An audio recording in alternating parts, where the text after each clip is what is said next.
So current affairs ఎప్పుడు అంటే October 3 current affairs ఇవి. నెక్స్ట్ ఎన్సీఆర్బి ఒక రిపోర్ట్ ఇచ్చింది ఏంటంటే రోడ్ యాక్సిడెంట్స్ ఎక్కువ జరుగుతున్నాయి ఇండియాలో అని చెప్పి. National crime records bureau NCRB అంటే మనకు తెలుసు.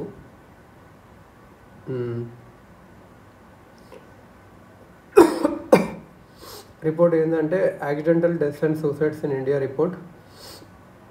రోడ్ యాక్సిడెంట్స్ చాలా ఎక్కువ జరుగుతున్నాయి అని చెప్పి 46% ఏమో 2-wheeler రైడ్స్ జరుగుతున్నాయి. సో మోటార్ సైకిలిస్ట్ కొద్దిగా జాగ్రత్తగా ఉండాలి అట్లా చెప్పి. స్టేట్ వైజ్ తమిళనాడు ఎక్కువ ఉంది, నెక్స్ట్ ఉత్తరప్రదేశ్ ఎక్కువ ఉంది. నేషనల్ హైవేస్ అయితే ఉత్తరప్రదేశ్ ఎక్కువ ఉంది. ఎస్యూవీస్ అండ్ ట్రక్స్ ఎక్కువ జరుగుతుంది. ఎస్యూవీస్ అండ్ ట్రక్స్ డెత్స్ ఎక్కువ ఉన్నాయి. ఇంకా తర్వాత ఇంకా వేరే కూడా ఉన్నాయి. తమిళనాడు ఉత్తరప్రదేశ్లో బైక్ యాక్సిడెంట్స్ ఎక్కువ జరుగుతున్నాయి. ఉత్తరప్రదేశ్లోనేమో పెద్ద వెహికల్స్ ఎక్కువ జరుగుతున్నాయి, మెయిన్గా ఎస్యూవీస్ ట్రక్స్. 46% ఏమో 2-wheelers జరుగుతున్నాయి. ఎందుకు యాక్సిడెంట్స్ జరుగుతున్నాయి అంటే ఓవర్ స్పీడ్గా పోవడం వల్ల, dangerous driving or careless driving వల్ల, పూర్ వెదర్ వల్ల, ఆల్కహాల్ వల్ల, ఎనిమల్ క్రాసింగ్స్ వల్ల, road conditions, potholes, unmarked speed breakers, vehicle defects, brake failure, tyre burst ఇలాంటివి కూడా జరుగుతున్నాయి. గ్లోబల్గా ఏం మెజర్స్ తీసుకుంటారంటే యుఎన్ సస్టైనబుల్ డెవలప్మెంట్ గోల్స్ ఉంటాయి కదా, UN SDGs. Road safety, public health and development priorities crucial.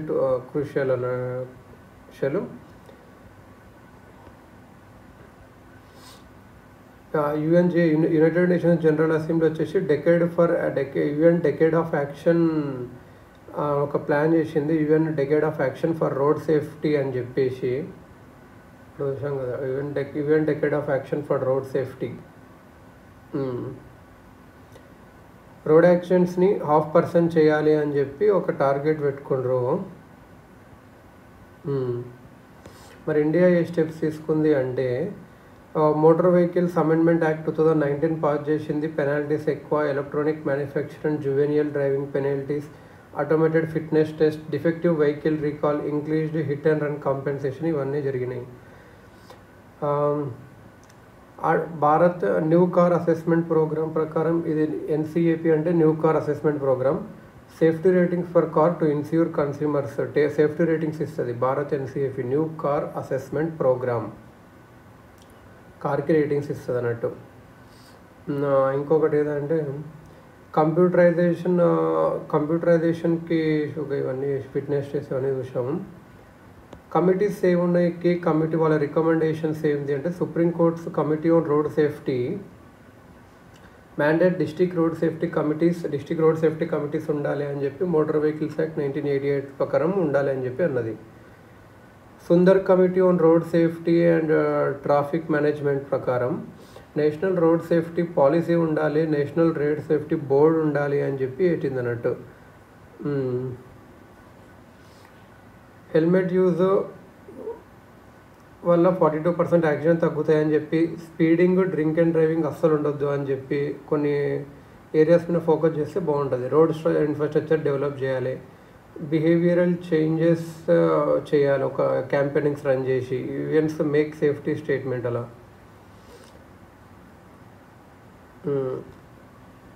Enforcement gaps in rural areas rising vehicle density. India 22 crore vehicles, poor pedestrian infrastructure లేదు. Enforcement gaps, rural vehicle.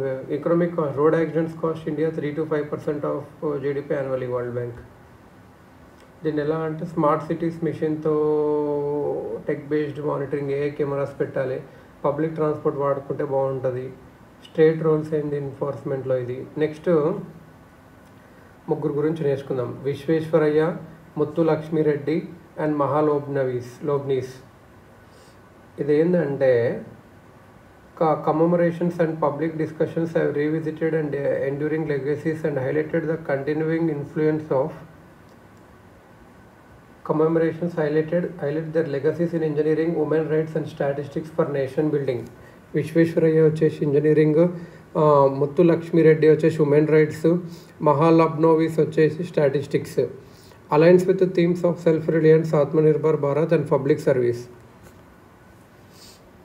Mokshagundam Visvesvaraya ఎవరు అంటే ఆయన September 1861 వచ్చాడు. Engineer ఇనే, Diwan of మైసూర్లో engineer ఇనే, president of all India manufacturers ఆర్గనైజేషన్కి president all India. ఈయన ఏం చేశాడు అంటే ఇండియాని ఇండస్ట్రియల్ మోడర్నిటీకి ఈయన మంచి హెల్ప్ చేశాడు. ఇరిగేషన్ కంట్రోల్ చేయడానికి కృష్ణరాజ సాగర డ్యామ్ కట్టాడు ఈయన ఇంజనీరింగ్ అప్పుడు. కృష్ణరాజ సాగర dam. Education, infrastructure, economic run చేశాడు.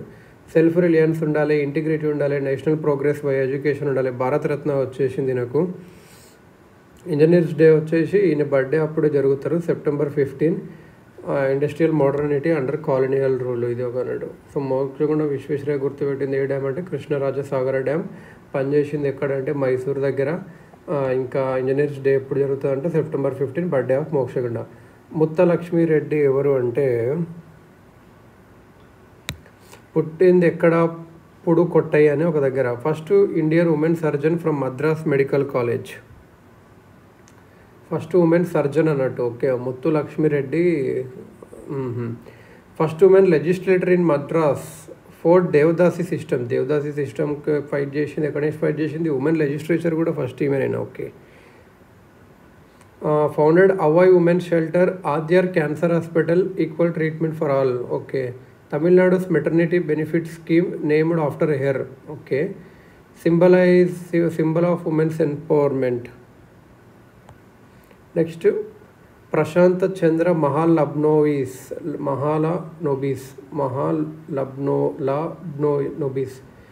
ఇండియన్ స్టాటిస్టికల్ ఇన్స్టిట్యూట్ని పైన చేశాడు. నేషనల్ శాంపుల్ సర్వే ఇప్పుడు మనం చేస్తున్నాం కదా శాంపుల్ సర్వే, అది కూడా ఈయననే అన్నట్టు.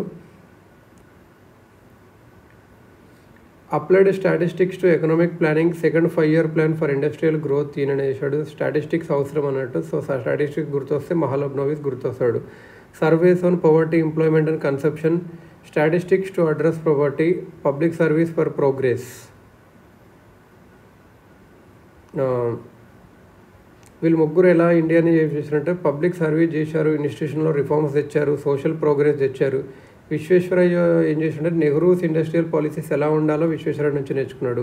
ముత్తులక్ష్మిరెడ్డి గారు వచ్చేసి జనరల్ ఈక్వాలిటీ ఆర్టికల్ 15 ప్రకారం నాన్ డిస్క్రిమినేషన్ ఉండాలి కదా, సో అలా ఈక్వాలిటీ చేశాడు అన్నట్టు. మహాలోబ్నిస్ అనేది Mahalanobis distance in statistics, PC Mahalanobis award, national award in statistics ఉంది ఇప్పుడు. ఇంకోటి ఏంటంటే పల్స్ మిషన్ స్టార్ట్ చేశారు under mission for Atmanirbhar Bharat in pulses.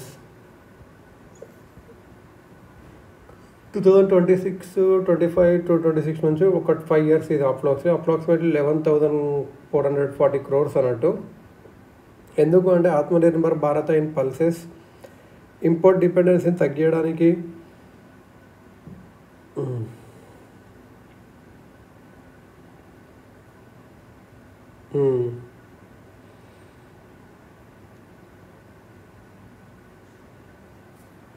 ఇప్పుడు ఇంపోర్ట్ ఎంత ఉంది అంటే మనం $5.5 billion ఉంది.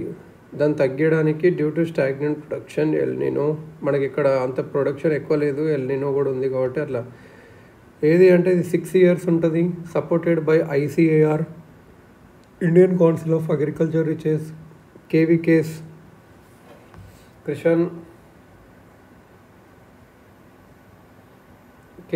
స్టేట్ ఏజెన్సీస్ అందరు సపోర్ట్ చేస్తారు. ఈ స్ట్రాటజీ ఏది అంటే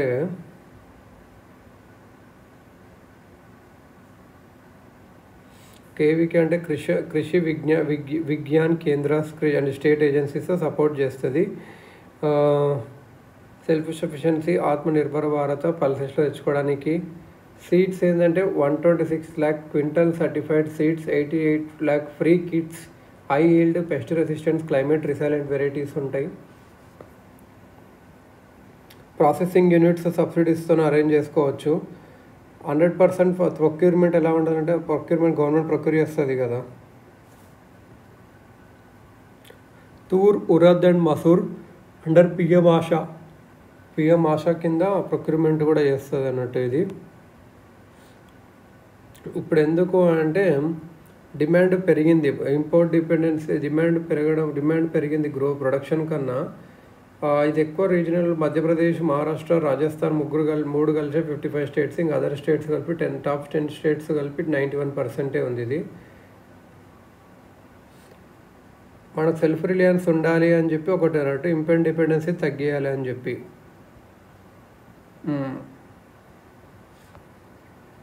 సీడ్ మార్కెట్ స్టోరేజ్ పెంచాలి, ఇంటర్ క్రాపింగ్ని ప్రమోట్ చేయాలి, ఇరిగేషన్ని మెకనైజేషన్ని పెంచి nutri cereal pulses in public distribution system and mid day meals, digital platforms for FES for market linkages, climate resilient practices ఉండాలి, soil health, forex savings, additional info UPS. Pulses అంటే ఏంటంటే gram, tur, urad, moong, masoor. India largest producer / consumer. Largest produce చేసేది మనమే, consume చేసేది కూడా మనమే. 25% produce చేసినాం, అయినా సరే సరిపోవట్లేదు, ఇంకా ఇంపోర్ట్ చేయాల్సి వస్తుంది. ఓకే, కొన్ని స్కీమ్స్ కూడా ఉన్నాయి, ఆ స్కీమ్స్ ఏందో చూద్దాము. ఇది ఎందుకంటే ఫార్మర్స్ డబుల్ ఇన్కమ్ అని ఒక గవర్నమెంట్ ఒక హామీకి కూడా ఇది యూజ్ అవుతుంది. నెక్స్ట్ ఏంటంటే పిఎం ఆశా స్కీమ్ ఏదో చూద్దాం. PMAASHA ఏంటంటే ప్రధానమంత్రి అన్నదాత సంరక్షణ్ అభియాన్.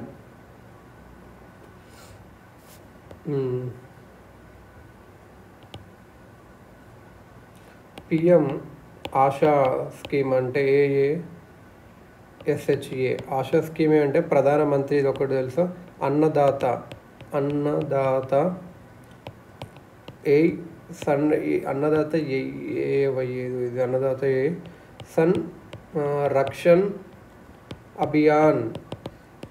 సంరక్షణ్ అభియాన్ అని అంటారు.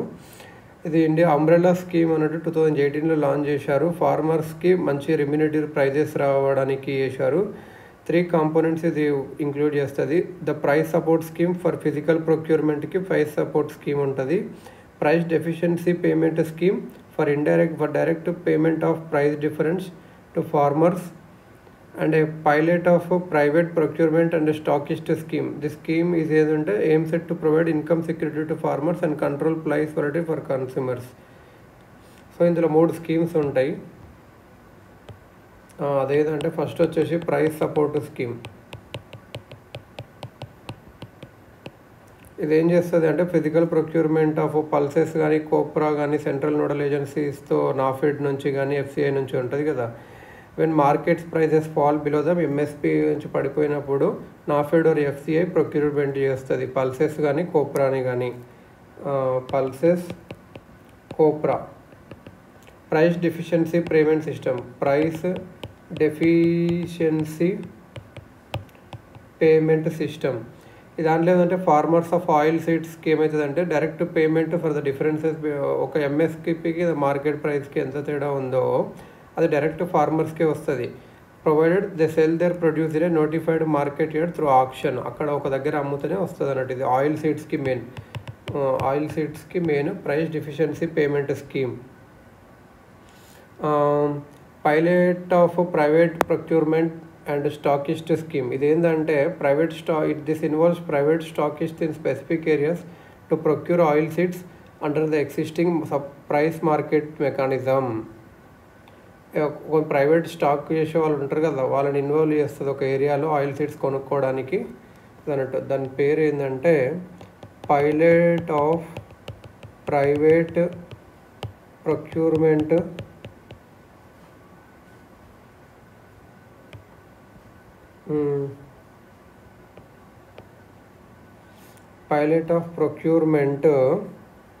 And stock east scheme. ఇవి ఎందుకంటే మంచి ప్రైజెస్ ఇవ్వడానికి, ఫార్మర్స్ ఇన్కమ్ బూస్ట్ చేయడానికి, డొమెస్టిక్ ప్రొడక్షన్ కూడా బూస్ట్ చేయడానికి, ఇంపోర్ట్స్ తగ్గడానికి ఇది అన్నట్టు.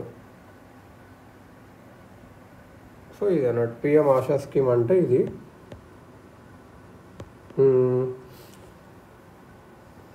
ఇంకా NFSM అంటే మనకు తెలుసు, నేషనల్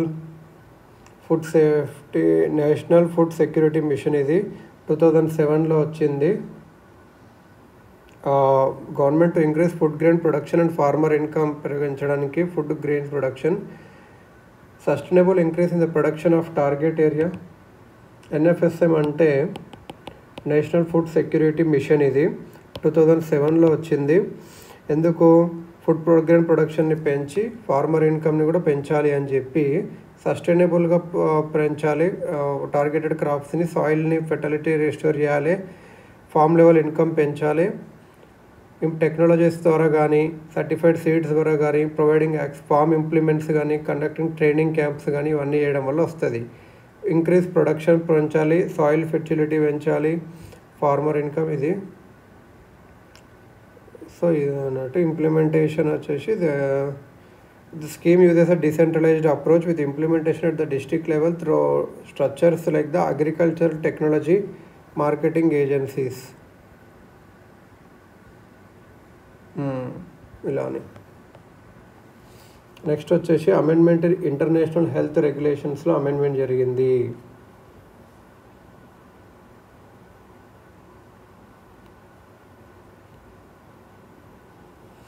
ఇది amended international health regulations entered force in 2004. ఇది ఏదంటే ఇంటర్నేషనల్ శానిటరీ కాన్ఫరెన్స్ అని ఒకటి జరిగింది 1851లో. ఎందుకు జరిగింది అంటే to address cholera spreading along European trade routes, focused on quarantine rules and information exchange. Okay, international sanitary conference is related to cholera. International sanitary regulations అంటే ఏంటంటే ఇది 1951లో వచ్చింది.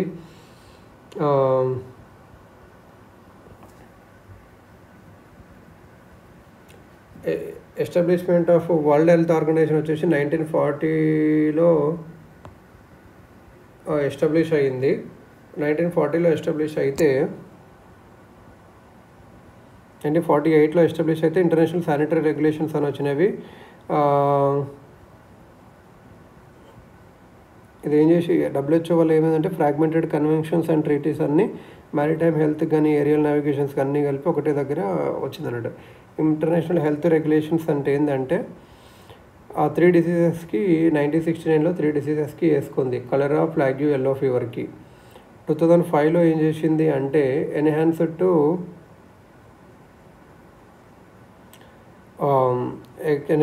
To public health emergency of international concern, PHEIC, public health emergency. PHEIC అంటే full form ఏంటంటే public health emergency of international concern కిందకి enhance చేశారు. తర్వాత legally binding for 196 states, all WTO members, WHO secretary. Amendment process ఏంటంటే proposals from states DG ఉండాలి.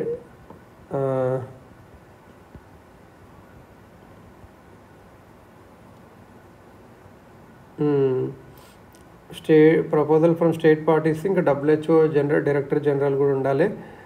WHO world health assembly majority ఉండాలి. WHO majority adoption ఇలా జరగాలి. Okay. International mechanisms వచ్చేసి emergency committee అని ఒక PHE అడ్వైస్ ఉంటుంది. It advises WHO director general on whether an event qualifies as a public health emergency of international concern ఉండాలా లేదా అని చెప్పి చెప్తుంది. కమిటీస్ ఉంటాయి, ఎమర్జెన్సీ కమిటీ అనేది, ఫర్ పాండమిక్ ఎమర్జెన్సీ అని. Guiding temporary recommendations. ఆ రివ్యూ కమిటీ వచ్చేసి టెక్నికల్గా ఉంటుంది కొద్దిగా. హైలైట్స్ ఏంటంటే పాండమిక్ ఎమర్జెన్సీ అంటే ఏంటంటే behind PHEIC for widespread diseases, overwhelming systems, earlier alerts, coordination, countermeasures. National IHR అథారిటీస్ని ఎస్టాబ్లిష్ చేయాలనుకున్నారు. Coordinate the amendments mandated the creation of national IHR international health IHR authorities in each member country to streamline implementation.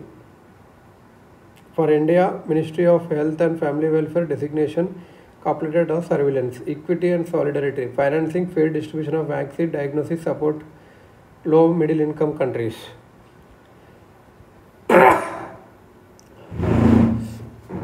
India ratified issues there.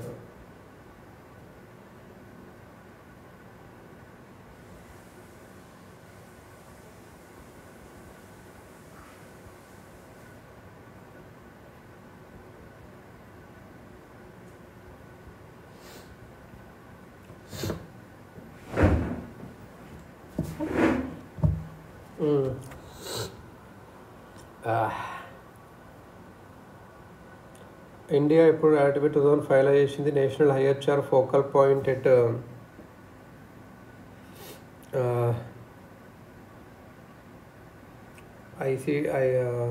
NCDC కూడా ఉంది. Comprehensive voluntary sovereign concerns link to WHO reforms. Okay,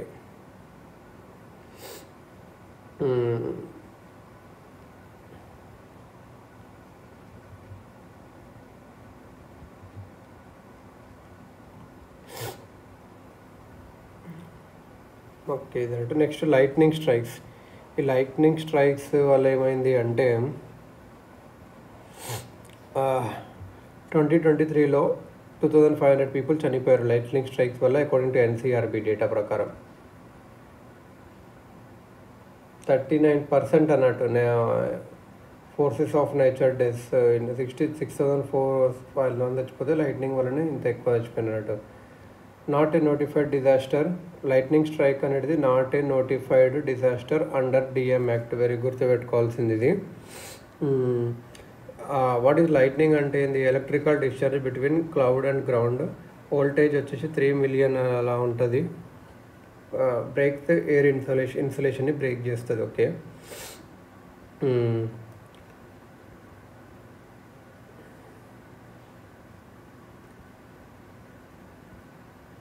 మధ్యప్రదేశ్లో ఎక్కువ, బీహార్లో ఎక్కువ, ఒడిశా, ఉత్తరప్రదేశ్, జార్ఖండ్ ఇవి టాప్లో ఉన్నాయన్నట్టు.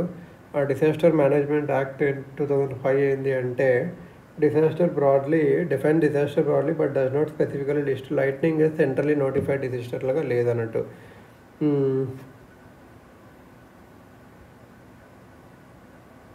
Union government వద్దంటుంది disaster లాగా. ఎందుకు అంటే చాలా arguing that most deaths could be prevented through public awareness and safety measures కిందనే డిసీజ్ని ప్రివెంట్ చేయొచ్చు. డిసాస్టర్గా నోటిఫై చేయాల్సిన అవసరం లేదని చెప్పి అంటుంది అన్నట్టు. పబ్లిక్ అవేర్నెస్ సేఫ్టీ మెజర్స్ ఉంటే అయిపోయాయి. లైట్నింగ్ అంటే మనకు తెలుసు electric discharge between 3 million volts/meter వస్తుంది అన్నట్టు. చాలా అయినా వచ్చేసి థండర్ కూడా వస్తుంది. ఎందుకు పెరుగుతున్నది అంటే ఫ్యాక్టర్స్ ఏంది అంటే జియోగ్రఫిక్ ఇంకా క్లైమేట్ కండిషన్స్. ఎక్కువ హ్యూమిడిటీ ఉండడం వల్ల ఈస్టర్న్ స్టేట్స్లో కానీ కోస్టల్ ఏరియాస్లో కానీ ఇవి థండర్ స్టోన్స్ అండ్ లైట్నింగ్ వస్తాయి. హిమాలయస్ కానీ వెస్ట్రన్ ఘాట్స్ కూడా దీనికి పెంచుతున్నాయి లైట్నింగ్ని.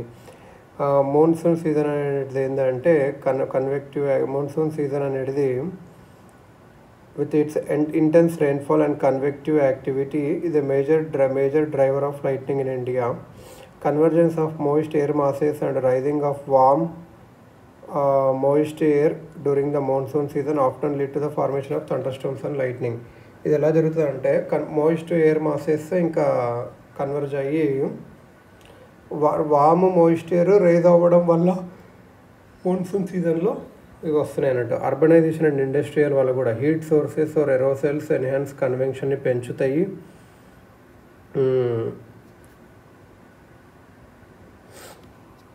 సో స్ట్రైక్స్ కూడా ఎక్కువ వస్తాయి. క్లైమేట్ చేంజ్ వల్ల కూడా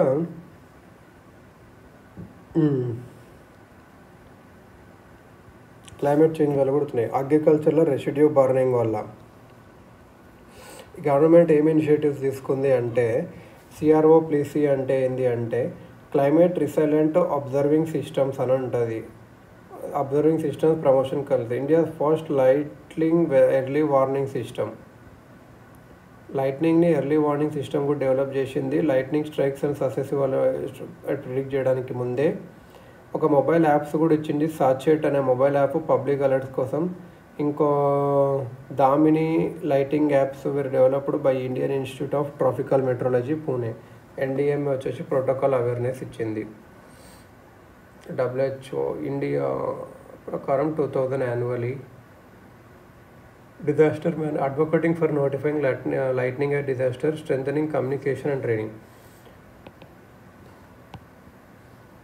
ఈ CROC ఏంటంటే India's first lightning early warning system. దీని ఫుల్ ఫామ్ ఏంటి అంటే climate resilient observing systems promotion council. ఇంకొకటి సాచెట్ అని ఒక యాప్ని ఇచ్చింది. Okay, next polar geo engineering అంటే ఏంటి అంటే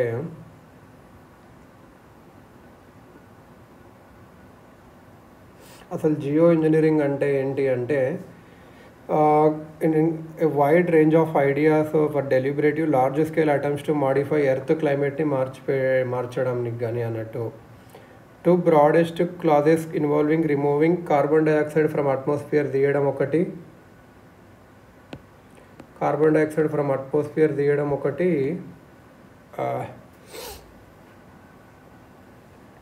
ఇంకోటేమో increasing amount of sunlight reflected back in to space known as solar radiation modification, SRM, solar radiation modification. ఇది జియో ఇంజనీరింగ్ అంటే ఏం లేదంటే deliberate large scale attempts to modify earth క్లైమేట్ని మార్చుకోవడానికి. ఇది వచ్చేసి రెండు, ఒకటేమో CO2ని తీసేయడానికి, రిమూవ్ చేయడానికి. ఇంకోటి ఏది అంటే amount of sunlight reflected back to స్పేస్ని పెంచడానికి, ఈ సన్లైట్ని బ్యాక్ పోవడానికి, known as solar radiation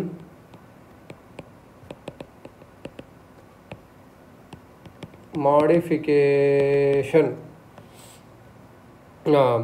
స్ట్రాటోస్పియరిక్ aerosol injection ఇంకా 5 most developed concepts for polar రీజియన్స్కి కొన్ని కాన్సెప్ట్స్ ఉన్నవి. స్ట్రాటోస్పియరిక్ ఏరోసోల్ ఇంజెక్షన్ ఏంటంటే solar radiation modification technique that involves releasing fine particles like sulfur dioxide or titanium dioxide into the stratosphere to reflect sunlight and cools the earth, specifically targeting polar region. ఈ polar రీజియన్లో మనకు ice కరగకూడదు అంటే ఏం చేయాలి, దాని heat వచ్చిన rate అని పైకి పంపించాలి. పైకి ఎట్లా పంపిస్తాము, ఒక సల్ఫర్ డయాక్సైడ్ కానీ టైటానియం ఆక్సైడ్ని కానీ అది పైకి అది అక్కడ పెడితే అది సన్ రిఫ్లెక్ట్ అవుతుంది. సీ కర్టెన్స్ అని ఉంటాయి. ఇవి large flexible buoyant structures anchored some 1000 meters deep on the sea floor and rising 1 meters అన్నట్టు. ఇది ఏంటంటే block warm ocean water from reaching and melting ఐస్ని. సీ కర్టెన్స్ అంటే ఏంటంటే ఒక సీలో పెట్టి వామ్ ఓషన్ వాటర్ని పోలార్ ఐస్కి రాకుండా చేస్తారు, మెల్ట్ ఐస్ని రీచ్ తాకకుండా. Allowing the flow of ice from Greenland and Antarctica into ocean. అంటే కూల్ది రావాలి కానీ అంది పోకూడదు అట్లని. సీ ఐస్ మేనేజ్మెంట్ అని ఒకటి ఉంటుంది. Involves using glass microbeads to increase రిఫ్లెక్టివిటీని పెంచాలి. And pumping sea water to thicken ice, sea వాటర్ని పంపించి ఐస్ చేయడానికి అలా కూడా ఒకటి ఉంటుంది, sea ice management. Or create snow aiming to preserve Arctic sea ice. Basal water అని ఒకటి ఉంటుంది. Removal aims to slow ice flow in Antarctic and Greenland ice sheet by extracting water from beneath ice streams to increase friction. Ocean fertilisation process ఏంటంటే nutrients like iron to polar oceans to Boost phytoplankton growth, enhancing carbon dioxide absorption and storage. Ocean fertilisation అంటే ఏం లేదు, nutrients పెంచి algae పెంచితే అక్కడ CO2 observe చేసుకోవాలి, అట్లా ఉంటుంది అన్నట్టు. ఓకే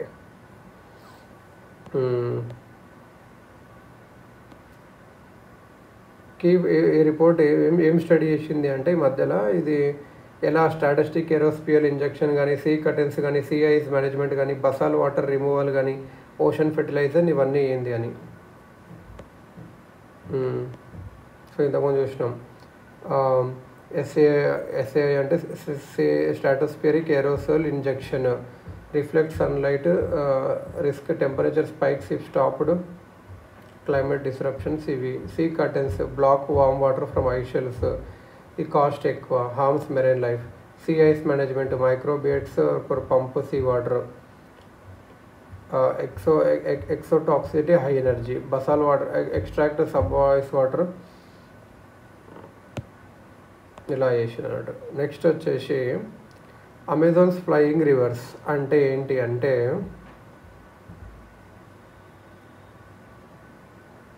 అమెజాన్ రెయిన్ ఫారెస్ట్ అనేది సౌత్ అమెరికా వాటర్ సైకిల్లో ఒక మంచి రైల్ వస్తుంది. Phenomenon called flying reverse.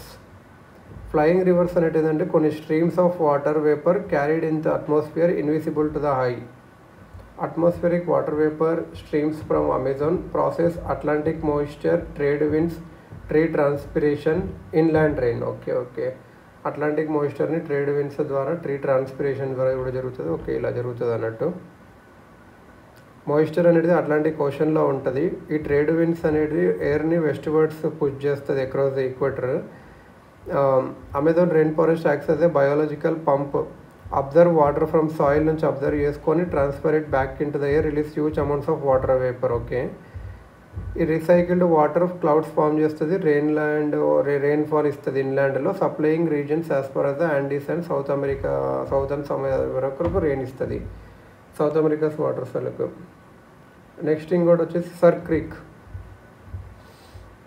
పాకిస్తాన్కి వార్నింగ్ ఇచ్చాడు మన డిఫెన్స్ మినిస్టరు, ఏదైనా అగ్రిషన్ సర్ క్రీక్లో వస్తే మేము రెస్పాన్స్ ఇస్తాము అని చెప్పి. సర్ క్రీక్ అంటే ఏంటంటే 76 long kilometre tidal estuary, 76 kilometre tidal estuary Gujarat Rann of Kutch ఇంకా పాకిస్తాన్కి మధ్యలో ఉంది. The Rann lies on the border between Gujarat and Pakistan province of Sindh. Okay,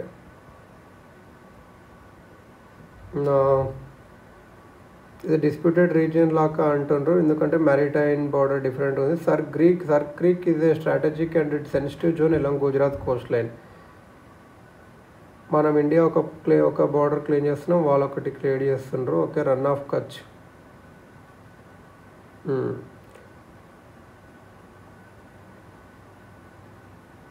maritime boundary అన్నట్టు ఇది in the marshy estuarian region between Gujarat and Sindh. Originating free independent disagreement between the princely states of Kutch and Sindh over territorial Kutch. The issue was addressed in 1914 resolution invoking the Thalweg principle, setting boundaries along the mid-channel of navigable waters. Mid-channel of navigable water లో border పెట్టాలి అనుకున్నారు తాల్వెగ్ principal ప్రకారం. India ఈ ప్రిన్సిపల్ని support చేస్తుంది. Citing navigability during high tide and historical maps. While Pakistan ఏం చేస్తుంటే sir creek ఇది టైడల్ ఎస్టరీ నాట్ నావిగేబుల్ అని వాళ్ళు ఆర్గ్యూ చేస్తారు. అదొక టైడల్ ఎస్టరీ నావిగేబుల్ రూట్ కాదని చెప్పి పాకిస్తాన్ వాళ్ళు అంటారు. సో తాల్వెగ్ ప్రిన్సిపల్ని రిజెక్ట్ చేస్తుంది.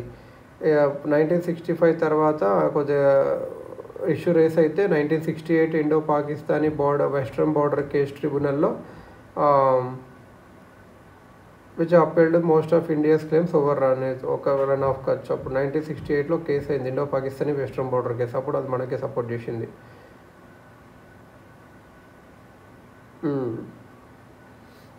The boundary from mouth to the top of Sar Creek and eastward to the western terminus remains. DigiLocker అంటే ఏంటి అంటే యూపీఎస్సీ ఏం చెప్పింది అంటే క్యాండిడేట్స్ డాక్యుమెంట్స్ క్యాస్ట్ ఇన్కమ్ కానీ అవన్నీ will now be verified through డిజిలాకర్తో పెట్టాలి అని చెప్పి ఒక ఇది అన్నట్టు. ఇది డిజిలాకర్ అనేది మినిస్ట్రీ ఆఫ్ మేటీ నుంచి వచ్చింది. డిజిటల్ ఇండియా ప్రోగ్రామ్ ప్రకారం డిజిటల్ ఎంపవర్మెంట్ ఆఫ్ సిటిజన్స్కి ఇవ్వాలి. Access to authentic digital documents to citizens digital document valid.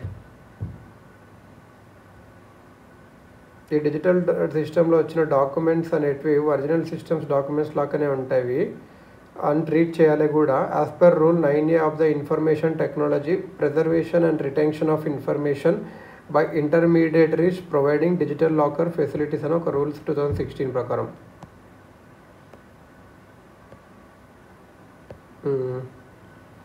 Administrative over హెడ్ని తగ్గిస్తుంది. డిజిటల్ ట్రాన్స్ఫర్మేషన్ ఉంటుంది జరిగేది. సిక్యూర్ డాక్యుమెంట్ గేట్వే వీటి ఒక ఎంఎస్పి పెంచారు అన్నట్టు 6.5% పెరిగింది. 2585 ఇప్పుడు పర్ క్వింటల్ అన్నట్టు. ఎంఎస్పి అనేది market intervention by government of India to ensure agriculture producers against sharp fall in prices. ఎంఎస్పికి స్టాట్యూటరీ బ్యాకింగ్ లేదు, మనం డిమాండ్ చేయలేము మ్యాటర్ ఆఫ్ రైట్ ప్రకారము. ఎంఎస్పి వచ్చేసి ఎంఎస్పి నాట్ స్టాట్యూటరీ. 22 క్రాప్స్కి ఇస్తుంది ఇది. 14 ఏమో ఖరీఫ్, 6 ఏమో rabi.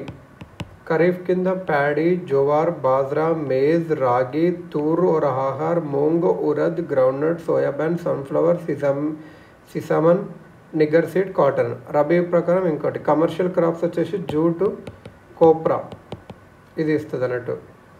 In addition, MSP for thoria and dehusked coconut is also fixed on the basis of MSPs of rapeseed and mustard and copra respectively. FRP అనేది sugar mills purchased sugarcane from farmers. Cabinet Committee on Economic Affairs announces FRP on the recommendations of CACP.